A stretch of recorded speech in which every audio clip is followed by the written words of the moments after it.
नमस्कार, स्वागत है आप सभी का डीडी न्यूज़ यूपी के यूट्यूब चैनल पर। मैं हूं बरखा। आज का दिन हम भारतीयों के लिए काफ़ी खुशी का दिन है। पेरिस ओलंपिक में एक तरफ जहां मनु भाकर और सरबजोत सिंह ने 10 मीटर एयर राइफल में ब्रॉन्ज जीत लिया है, तो वहीं दूसरी तरफ भारतीय मेंस हॉकी टीम ने आयरलैंड को 2-0 से हरा दिया है। इन दोनों जीत के बारे में हम बात करेंगे। हमारे साथ एक बार फिर से जुड़े हैं अमित कनौजिया, जो एडिटर है, जिन्होंने कई स्पोर्ट्स मैचेस कवर भी किए हैं। स्वागत है सर आपका हमारे चैनल पे। मनु भाकर ने सर इसी ओलंपिक्स में दूसरा ब्रॉन्ज जीत लिया है। ये जीत भारत के लिए कितनी जरूरी थी? देखिए, मनु भाकर के बारे में मैं कुछ भी कहने से पहले आपको ना पिछले ओलंपिक में ले जाऊंगा। ये बताना बहुत ज़रूरी है। मनु भाकर ने टोक्यो ओलंपिक में इसी इवेंट में, जो पहले महिला सिंगल था, 10 मीटर वाले इवेंट में हिस्सा लिया था और उस इवेंट के प्रिलिमिनरी राउंड में वो से आगे नहीं बढ़ पाई थी। वजह क्या थी कि उनकी पिस्टल जो थी वो जाम हो गई थी, कुछ तकनीकी खराबी आ गई थी, जिसके बाद बिल्कुल मायूस होकर के वो टोक्यो से भारत लौटी थी और कई दिनों तक मैं कह सकता हूँ कि काफ़ी मायूसी भरे रहे उनके, लेकिन उन्होंने हिम्मत नहीं हारी। देखिए, एक चैंपियन खिलाड़ी जो होता है ना, वो बताता है कि अच्छा दौर तो हमेशा आता है, लेकिन बुरे दौर से कैसे निकल कर वो कामयाबी की इबारतें लिखता है ना, उससे पता चलता है। और मनु भाकर इसका परफेक्ट एग्जाम्पल है। टोक्यो ओलंपिक की नाकामी से पेरिस ओलंपिक में डबल मेडलिस्ट होना, डबल मेडलिस्ट अपने आप में एक बड़ी बात है। और ये दिन पूरी तरीके से मनु भाकर का है। इससे पहले उन्होंने सिंगल इवेंट में ब्रॉन्ज जीता और आज अपने जोड़ीदार के साथ जो कारनामा उन्होंने किया है वो हमेशा के लिए इतिहास के पन्नों में दर्ज हो गया है। और मनु भाकर ने एक ऐसी लकीर खींची है जिसे तोड़ पाना या उसको पार पाना बाकी खिलाड़ियों के लिए एक बड़ी चुनौती होगा, और ख़ास तौर पे ओलंपिक में। एक ही ओलंपिक, देखिए हमारे पास सुशील कुमार हैं, पीवी सिंधु हैं, जिनके पास 2 ओलंपिक मेडल हैं, लेकिन अलग अलग ओलंपिक्स में। लेकिन मनु भाकर इकलौती खिलाड़ी हैं इंडिपेंडेंट इंडिया में जिनके पास एक ही ओलंपिक में 2 मेडल है, और तीसरा भी उनको मिल सकता है। जो उनका सबसे पसंदीदा इवेंट है 25 मीटर इवेंट है, हाँ, उस 25 मीटर वाला जो इवेंट है उसमें वो 2 अगस्त को पार्टिसिपेट करेंगी। और जब वो पार्टिसिपेट करेंगी तो एक बार फिर उम्मीदें होंगी। और जिस तरीके से उन्होंने दो ब्रॉन्ज मेडल जीते हैं, उसके बाद तो इसमें कोई शक नहीं कि उस दिन उनसे उम्मीदें दोगुनी, क्या चौगुनी, 8 गुनी, 10 गुनी भी हो जाएंगी कि नहीं, अब तो मनु भाकर ये हमें एक और मेडल दिलाएंगे। तो एक बड़ा दिन है और पूरी तरीके से मनु भाकर का दिन है। और मुझे लगता है कि उन्होंने एक इतिहास रचा है और जिसको आने वाली कई जनरेशन याद रखेंगी और हमेशा इंस्पायर होंगी कि कैसे उन्होंने अपनी नाकामी को कामयाबी में बदला। बिल्कुल सर, हमने अपने पिछले लाइव में बात किया था कि 100 साल बाद पेरिस में ये हो रहा है। इससे पहले 1900 में हुआ था। 1900 में नॉर्मन पिचर्ड ने एक ही उसमें 2 बार जीता था।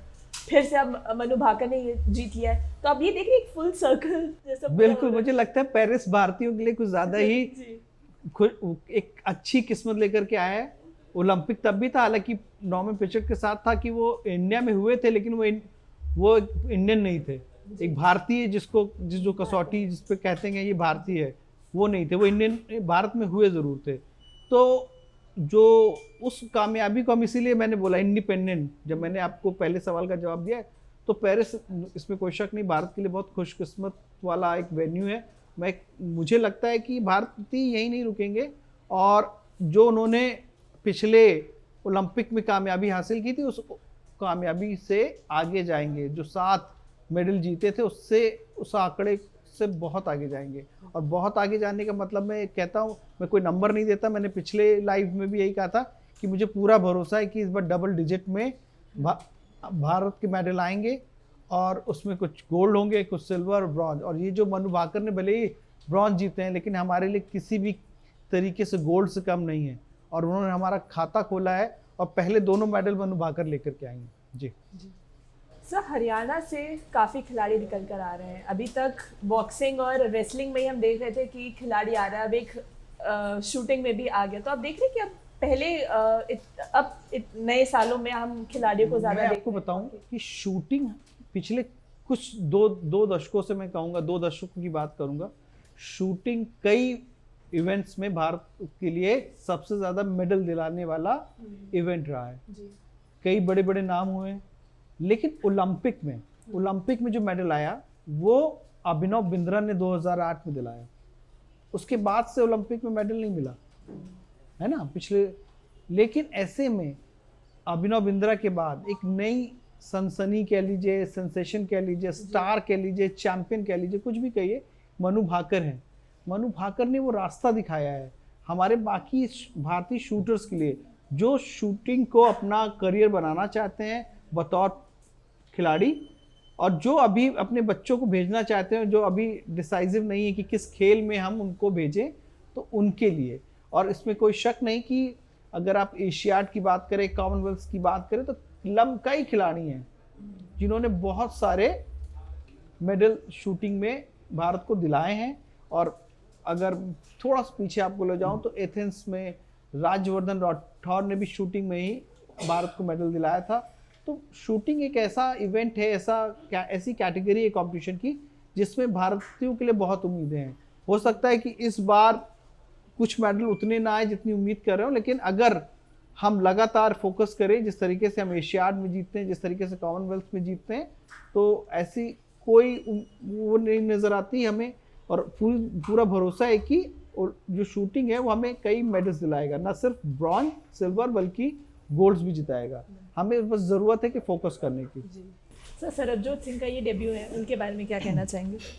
सरबजोत के लिए मैं इतना ही कहूँगा, भाई आपने जो किया है, आपने जो देश को गौरव दिलाया है, आपने पहले ही ओलंपिक में जो कामयाबी हासिल की है, वो कई ऐसे खिलाड़ी हैं जो कई ओलंपिक्स खेलते हैं और मेडल उनके नाम नहीं होता है, और वो ताउम्र ओलंपियन रहते हैं। लेकिन आपने पहले ओलंपिक में जो कामयाबी दिलाई है, आप हमेशा उसको याद रखेंगे और उम्मीद करेंगे कि आप जब अगले इवेंट्स में उतरें, चाहे वो अगला ओलंपिक हो, तो आप अपने इस मेडल का कलर बदलें और जो ब्रॉन्ज है उसे सिल्वर और गोल्ड में बदलने की पूरी कोशिश करें।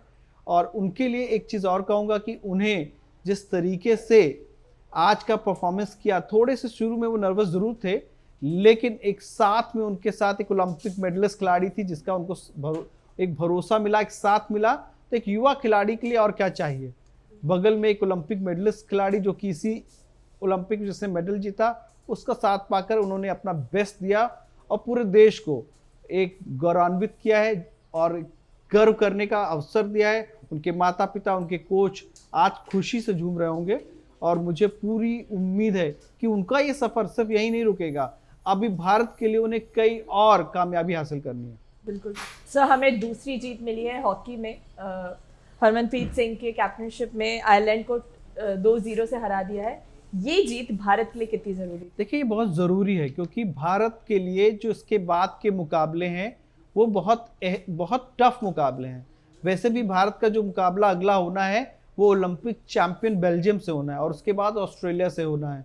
तो ऐसे में भारत के लिए बहुत ज़रूरी था कि वो जो अपने से कमज़ोर समझे जाने वाली टीम है उसको वो हराए। हालांकि भारत को न्यूजीलैंड के खिलाफ भी जीतना चाहिए था, लेकिन वहाँ उन्होंने वो मौका गंवाया। लेकिन सबसे बेहतर बात भारत के लिए उस मैच में ये रही कि कम से कम उन्होंने अंक हासिल कर लिए। हालांकि वो मुकाबले में काफ़ी देर तक पीछे थे, लेकिन उन कमियों का जो गलतियां उस मैच में की थी, आज भारतीय टीम ने उसका कहीं भी दोहराया नहीं, उसको बेहतर तरीके से एग्जीक्यूट किया। और हरमनप्रीत जो है बहुत शानदार फॉर्म में है, कप्तानी भी कर रहे हैं और जिस तरीके से लगातार गोल कर रहे हैं, बहुत ज़रूरी है कि आने वाले मुकाबलों में वो गोल करें। इस मैच में तो ज़रूरी था ही, लेकिन जो अगला मुकाबला है वो ओलंपिक चैंपियन से है। और बरखा, मैं एक बात बताना चाहूँगा कि ये बेल्जियम की टीम है। जब पिछले टोक्यो ओलंपिक में भारत ने सेमीफाइनल खेला था तो 5-2 से, अगर स्कोर लाइन मुझे ठीक याद है, तो 5-2 से भारत को सेमीफाइनल में बेल्जियम ने हराया था। तो और फिर उसके बाद बेल्जियम ने फाइनल में ऑस्ट्रेलिया को हरा के गोल्ड मेडल जीता। और बीते 10 से 15 सालों में बेल्जियम की टीम बहुत तेजी से उभर करके आई है और लगातार शानदार प्रदर्शन किया। ऐसे में भारत के लिए बहुत, मैं कहूँगा बहुत चुनौतीपूर्ण मुकाबला होने जा रहा है और भारत के पास एक मौका है पिछले ओलंपिक में जो मिली हार थी उसका बदला लेने का। और भारत को जो अगले राउंड में प्रोसीड करना है उसके लिए भी ज़रूरी होगा कि वो बेल्जियम से मुकाबला गवाए नहीं, क्योंकि उसके बाद उसका मुकाबला ऑस्ट्रेलिया से होगा। और ऑस्ट्रेलिया, हालांकि जर्मनी दूसरे ग्रुप में है, लेकिन ऑस्ट्रेलिया, जर्मनी और नेदरलैंड्स, ये 3 टीमें हॉकी की दुनिया में सबसे मजबूत टीमों में गिनी जाती है भारत के साथ, जिनको माना जाता है कि इनसे जब भी टीमें खेलती हैं तो सामने वाली टीमों को इनसे पार पाना हमेशा मुश्किल होता है। तो ऐसे में बहुत ज़रूरी होगा कि भारत ये जो अगले दोनों मुकाबले हैं जीते, ताकि जो मेडल जीतने की जो उम्मीदें पूरे देश कर रहा है, 1980 से मेडल नहीं जीता है और पिछली बार भी मेडल जीता है, गोल्ड मेडल नहीं जीता है। पिछली बार जो आया ब्रॉन्ज आया, उसका कलर अगर आपको बदलना है तो आपको बेल्जियम और ऑस्ट्रेलिया जैसी टीमों को हराना ही होगा, क्योंकि यही वो टीमें हैं जो आपको सेमीफाइनल और फाइनल जैसे राउंड में अगर आगे टीम इंडिया जाती है हॉकी टीम, तो आपको वहाँ सामना करना पड़ेगा। अगर आज के मैच की बात करते हैं सर, तो दोनों गोल हरमनप्रीत सिंह ने ही किए हैं, उनकी परफॉर्मेंस को कैसे देख रहे हैं? देखिए, बतौर कप्तान एक कहा जाता है कि leaders lead from the front. हाँ, leader leads from the front, तो वो कर रहे हैं और उनको, मुझे उम्मीद है कि आने वाले मुकाबलों में उनको बाकी साथी खिलाड़ियों से भी मदद मिलेगी। हालांकि अभी भी जो गोल करने का मतलब मुझे लगता है मूव्स भारतीय हॉकी टीम को और बनाने होंगे। एक पेनल्टी कॉर्नर को लेकर के थोड़ा सा इश्यू, हालांकि आज उससे थोड़ा सा पार पाते दिखे हैं। यहाँ पर भारतीय टीम को मेहनत करनी है और साथ ही अटैकिंग खेल दिखाना है। आप जैसे मैं आज के मुकाबले से पीछे जा रहा हूँ कि न्यूजीलैंड के खिलाफ देखने को मिला कि भारतीय हॉकी टीम जब पीछे हुई न्यूजीलैंड से, तो उसके बाद न्यूजीलैंड ने अपनी डिफेंस को इतना मजबूत कर लिया कि काफ़ी देर तक भारतीय हॉकी टीम को गोल करने के मौके ही नहीं बना पाई ज़्यादा। तो ये इससे भी पार पाना ज़रूरी होगा, क्योंकि हॉकी में अब जो है ना, आप जितना एग्रेसिव खेलते हो उतने ही मौके आपको गोल करने के मिलते हैं, तो बहुत ज़रूरी है। और बेल्जियम बहुत तेज़, जिसका ना स्पीड, बहुत तेज़ हॉकी खेल, मतलब एक एग्रेसिव अप्रोच के साथ हॉकी खेलते हैं बेल्जियम की टीम। और यही हाल ऑस्ट्रेलिया का भी है, दोनों ही मुकाबले टफ हैं। ऐसे में भारतीय टीम को अपने खेल का जो स्तर है ना, थोड़ा सा और बेहतर करना होगा। यहाँ मैं उनको किसी तरीके की उनकी बुराई नहीं कर रहा हूँ, लेकिन जब आपको टॉप टीमों के लिए खेलते हैं तो आपको अपने खेल का लेवल बढ़ाना पड़ता है। अगर अभी तक के मुकाबले देखिए तो अर्जेंटीना में तीनों में सबसे ज़्यादा टफ टीम कह सकते हो, थोड़ी भी बेहतर, हालांकि उसको 3-2 से हराया पीछे होने के बावजूद। आप उसके बाद न्यूजीलैंड से 1-1 से बड़ी मुश्किल से कर पाए, जिसमें भी कप्तान हरमनप्रीत का योगदान रहा। फिर उसके बाद आज एक बार फिर, तो आपको ये टीम गेम है और टीम गेम में आप तभी जीतते हो जब पूरी टीम अपने परफॉर्मेंस के लेवल को बढ़ाती है। और बड़ी टीमों के खिलाफ जीतने के लिए न सिर्फ आपके परफॉर्मेंस को बढ़ाना पड़ेगा, बल्कि आपको गोल करने के मौके बनाने होंगे और उनको एग्जीक्यूट, सिर्फ मौके बनाने से काम नहीं चलेगा, उन्हें गोल में बदलना होगा, क्योंकि ये एक ऐसी चीज़ है, आपको गोल जीतना है तो यही चीज़ आपको काम आएगी। और अभी तक के प्रदर्शन से मैं उसको एक संतोषजनक प्रदर्शन कहूँगा। मैं कहूँगा कि अभी भारतीय हॉकी टीम को जिस तरीके का टोक्यो में प्रदर्शन कर रहे थे, उतने उस प्रदर्शन को तक पहुँचने के लिए थोड़ी और मेहनत करनी होगी। मुझे ऐसा लगता है, बतौर एक फ़ैन के तौर पे मैं ये बात कह रहा हूँ कि थोड़ा और बेहतर खेल दिखाने की ज़रूरत है। हालांकि टीम अच्छी है, खिलाड़ी अच्छा प्रदर्शन कर रहे हैं, लेकिन अल्टीमेटली आप कोई भी टीम तभी जानी जाती है जब आप जीतते हो, और जीतना क्या है, गोल्ड, जो कि 44 साल का इंतज़ार है।